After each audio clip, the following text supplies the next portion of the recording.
G'day you mob and welcome to Aussie English. I am your host Pete and my objective here is to teach you guys the English spoken down under. So whether you want to sound like a fair dinkum Aussie or you just want to understand what the flippin' hell we're on about when we're having a yarn, you've come to the right place. So sit back, grab a cuppa and enjoy Aussie English.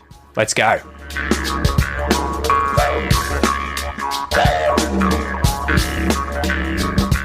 G'day you mob, Pete here from Aussie English, how you going? Welcome to this episode, another expression episode of the Aussie English Podcast, which is the number one place for anyone and everyone wanting to learn Australian English. Man, I'm glad to be recording again because for the last few weeks, my voice has been cactus. It has been kaput.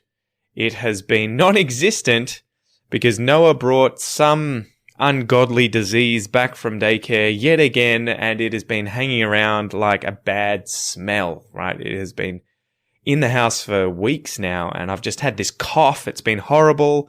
I've had to postpone interviews. I lost my voice. It was just, it's been unpleasant to say the least. And as a result, I haven't really been able to record many episodes like the one that you're currently watching. Because, I imagine it would be distracting to try and learn English whilst listening to someone with a very croaky voice. Anyway, before we get into today's news story, guys, don't forget if you would like access to all of the transcripts, all the downloads, all of the lesson videos for these podcast episodes, you can get access to them at Aussie English when you become a premium podcast member. So just head over to aussieenglish.com.au/podcast. Sign up and you will have instant access. Anyway, let's get into today's weekly story.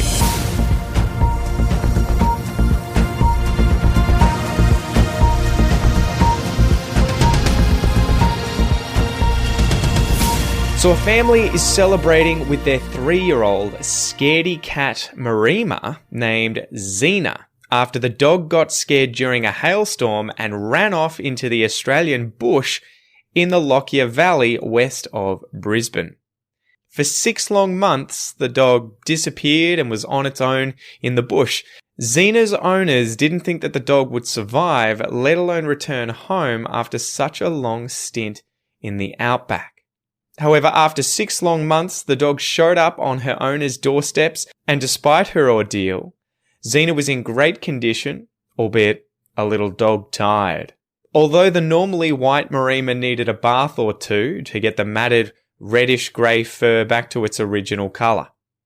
Though exhausted and a little on the thin side, her owners made sure that she had a full belly of food and a little TLC and hugs that she desired after her miraculous return. This has been a lesson for poor Zena's owners, who said they never gave up hope after the dog was lost. Zena, on the other hand, probably never wants to talk about the ordeal again. She'd rather let sleeping dogs lie. Alright guys, so as usual, let's get into today's joke, okay? Smack that kookaburra and let's make you laugh.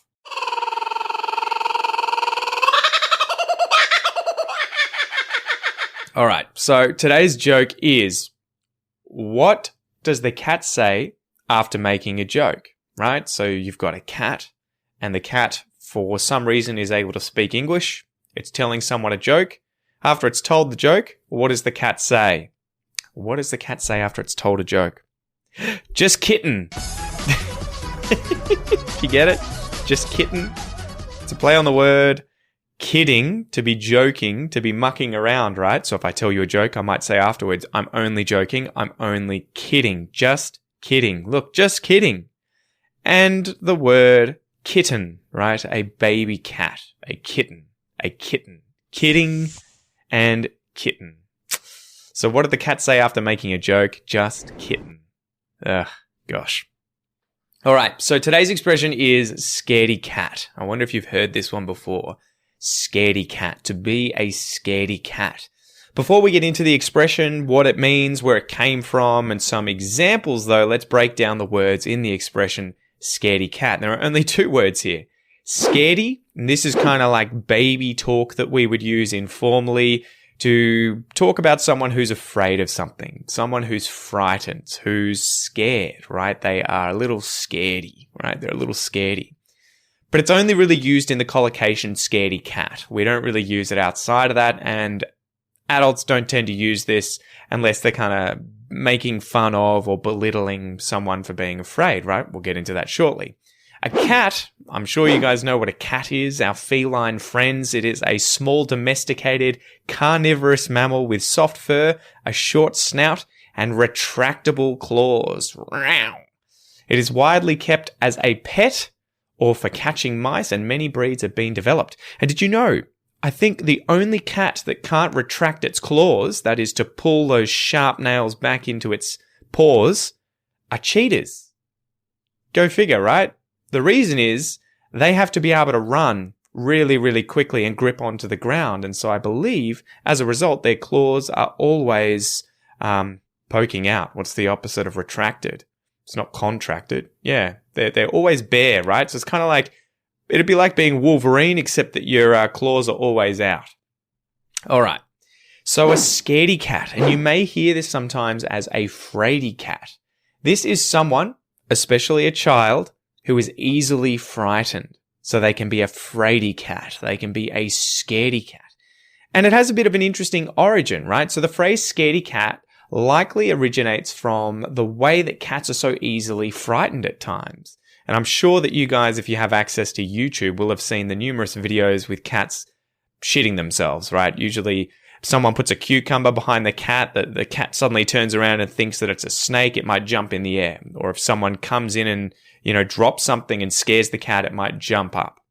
But the saying fraidy cat is the original one, and it first appears in a newspaper called The Chronicle all the way back in May of 1897 in the following passage. I shan't tell you what's his name. When we want to play a game, always thinks that he'll be hurt, soil his jacket in the dirt, tear his trousers, spoil his hat, fraidy cat, fraidy cat. Scaredy Cat appeared some 9 years later in a book called Billy Bounce in the following passage. That is a scaredy cat, and she will never come back. All right, so as usual, let's go through 3 examples of how I would use the expression scaredy cat or fraidy cat in English. But before we do that, did you know that reading whilst listening to English is the best way to learn new vocabulary? Research shows that this is much more effective than just reading material or just listening to material in English. It's the best way to learn and remember vocab, read and listen at the same time. That's why every single episode of the Aussie English podcast comes with a full transcript so you can do exactly that, read whilst you listen. In fact, there's over 900 episodes and transcripts to go with them. You can download the PDF, you can print it, you can write notes on it, you can highlight new vocabulary, and most importantly, you can read whilst you listen to each episode. Also, members get access to the premium podcast player that shows the text and moves it up the screen whilst you are reading and listening on your phone, your tablet, or your computer. So if your goal is to learn and remember more vocabulary, to expand your vocab in English, make sure that you sign up to become a premium podcast member today at aussieenglish.com.au/podcast. Let's get back to the episode. All right, so example number 1. So my parents have a cat called Max.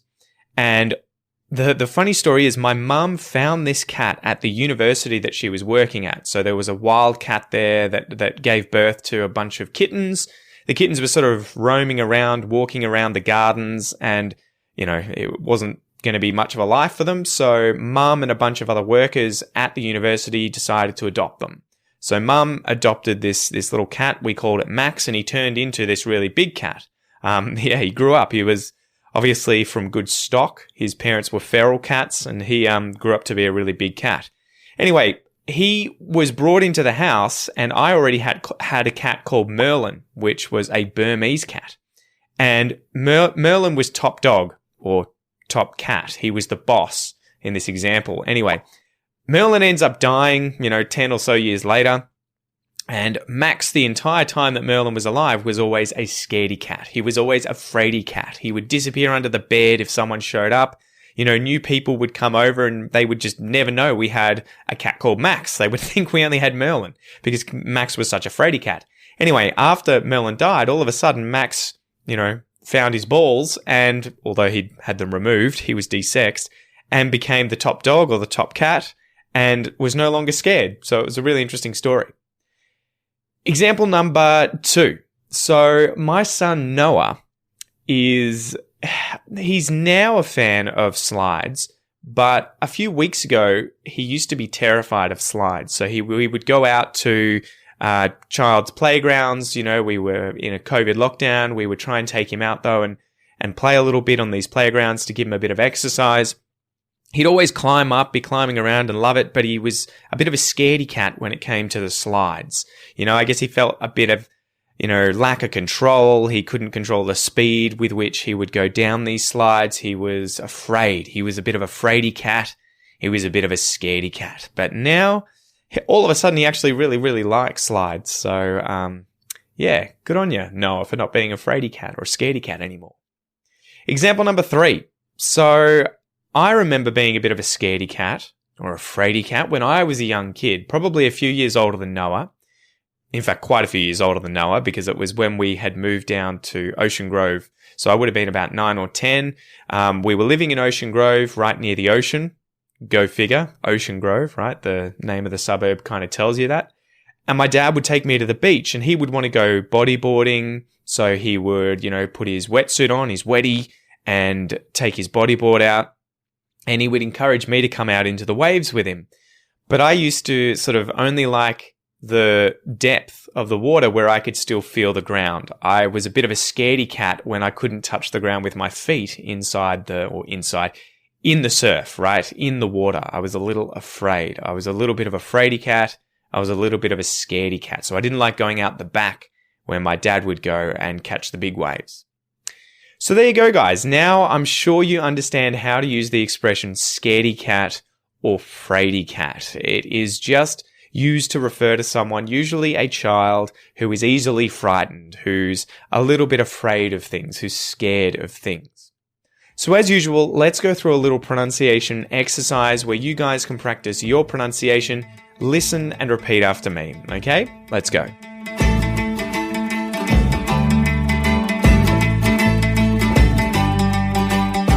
To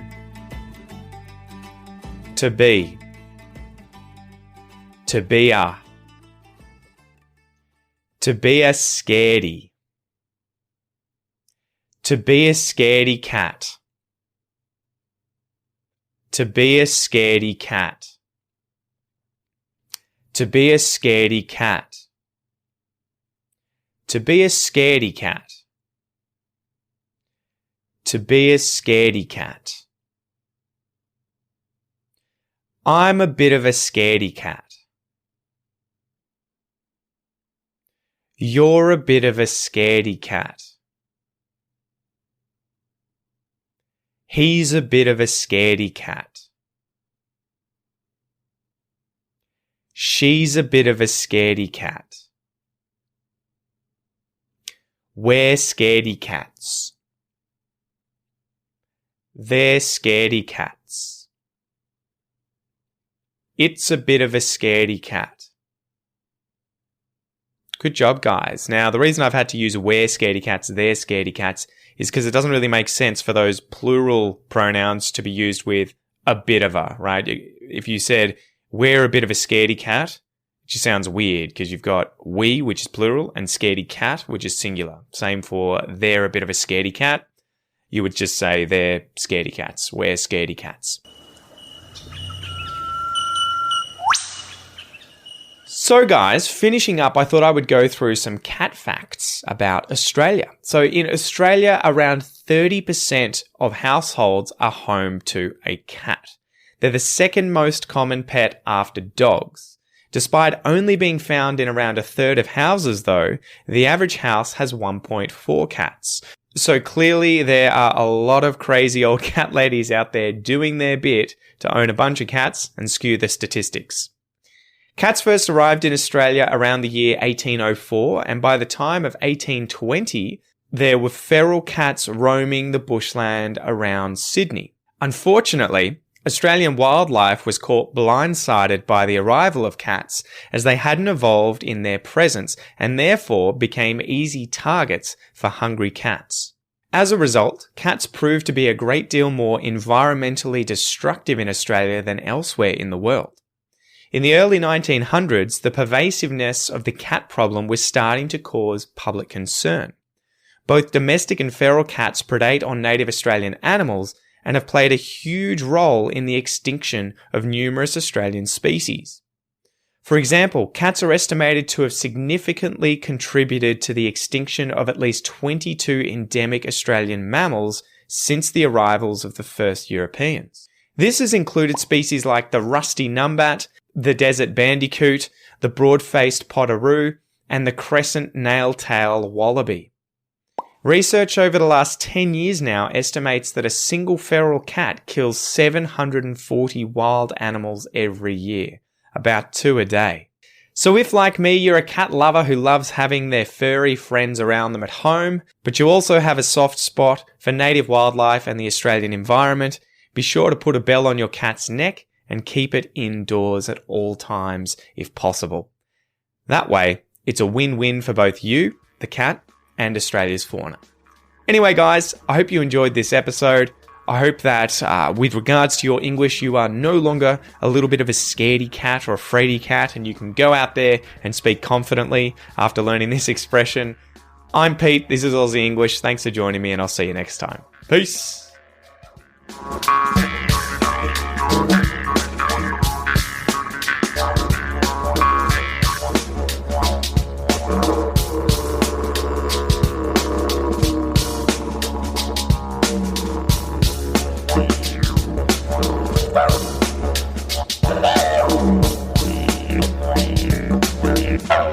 Wow.